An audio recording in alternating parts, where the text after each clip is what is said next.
Warzone 2 Ranked is here, and it's a lot of hard work. A lot of people very much underestimated Ranked and thought it would be a pubs-like experience, but as you can probably tell from some of my live streams, it's been anything but that. As somebody who has been competing in the $1.2 million World Series of Warzone tournament and the actual customs practice tournaments for those matches against some of the world's best players, the lobbies play more like the World Series than they do like a public lobby. And with this difficulty comes a bit of a challenge, especially if you're somebody trying to gain SR with your friends. So today I want to bring you guys some pro tips from my own rank experience, which is currently nearly breaking into iridescent. And I'm sure if I decided to do a couple of 24-hour streams when it first dropped, we would probably be in top 250. If you genuinely want to improve your ranked gameplay, be it with yourself or with your teammates, I think this video is going to be really useful, because it's some things that people just don't think about, and honestly, it's stuff that I even have to think about to improve my own game. My first major pro tip when you go into ranked is to assume the best of everybody. Assume that every person that you're going to run into is going to be a fairly good player. Now, that doesn't mean shy away from those fights or be scared of them, but if you're in a situation where you're wondering if somebody has spotted you, assume you've been spotted, assume that they have seen you. If you're in a situation where you're running away from a squad and you're wondering if they're going to hunt you down, assume they're chasing you and assume that they're hunting you down.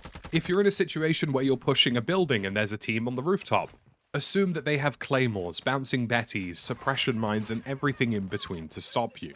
In ranked, generally speaking, the player who acts first is the player who wins, whether that's creating distance between two players because you've lost or won a gunfight, running away or escaping from a situation because you've lost your teammates and you need to regain, or trying to break into some of those tough final circles, and sometimes in those situations you have to play a little bit ratty.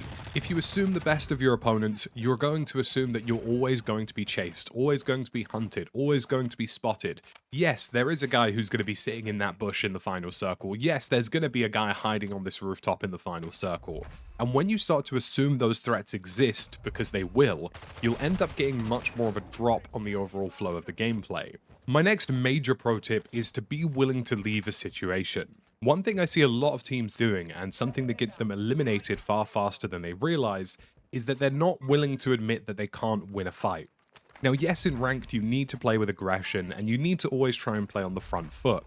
But if you're pushing a building where you just don't have the advantage, or they're above you and they've got the height advantage, or there are claymores all around you and they have the advantage, or you've already started a gunfight and two of your teammates have been dropped already and there's no chance of you pulling off a 1v2 or 1v3, then just be willing to leave. Keeping your gulag alive late into ranked is a surefire way of getting good placement later in the game, and having as many people alive with money and loadout weapons as possible is another surefire way of guaranteeing success. If one of you has loadout weapons, you might be able to kill somebody who has loadout weapons, and in doing so, you can begin the regain process much easier. So be willing to leave, be willing to throw some grenades, throw some smokes, and just get out of there, create some distance, and run as fast as you can. It doesn't make you a worse player, it doesn't make you a bad player. All of the top professional teams in Warzone 2 know when to give up something. If a team is Rainbow Six sieging the top of a rooftop, you're probably not going to have a chance against them. And if you're in a 1v3 situation against a half-decent team, you also probably won't have a chance against them. Good players win gunfights, but better players know when to stop trying. My third and most useful pro tip in my opinion is taking calculated risks. And what I mean is thinking about your overall SR for a game, and thinking about what risks are and aren't worth it to maximize your SR per game. For example, if three of you have your loadout weapons, how much are you going to push around the map? How aggressive are you going to be? And then at what point are you going to decide as a trio to take a position instead? Because there comes a point in some of the later circles where having a better position is far more important than killing random players on the map. And the kills towards the ends of the game are worth far more than the kills at the start of the game. Other calculated risks include things like, if you're the last person alive, it's safe to assume that almost all of the buy stations are hostile, but is it worth you getting a res off so that your teammate can float in the sky for placement, and guarantee you more SR than you probably can by getting individual kills? On numerous occasions during my ranked matches, and even in this footage today, my teammates make a risky play to buy me back so I can float in the sky, and it ends up paying off as well because I actually have a pistol and the zone finished in the water, giving me a massive advantage over everybody else in the area despite just being respawned. There are times where sacrificing yourself or deciding to leave a teammate behind because they're just too separated from you, or even the flip side of that and playing selfishly and not buying back your third teammate because it's too risky and you're in a two-man scenario, is a calculated risk that you have to take. There are a number of times where I've told my teammates not to buy me back because it's better that they sit for placement as a duo rather than risking buying me in as a trio and potentially losing a man. If you're in the late stage of the game, buyback risks are exponentially higher, but the rewards are also exponentially higher. Whereas in the mid game, it's better to play these situations slowly. So whether you're losing 5 to 10 SR per game on entry fees, or you're losing 100 like I am, these principles are pretty much the same.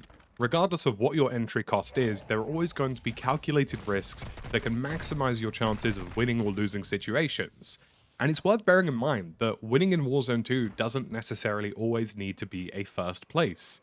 I mean, you get 80 points alone for finishing second. Sure, it's 20 less than first, but it's a fairly substantial amount of placement points. My next pro tip is to think about your squad composition, especially if you're playing in a 2 or a 3.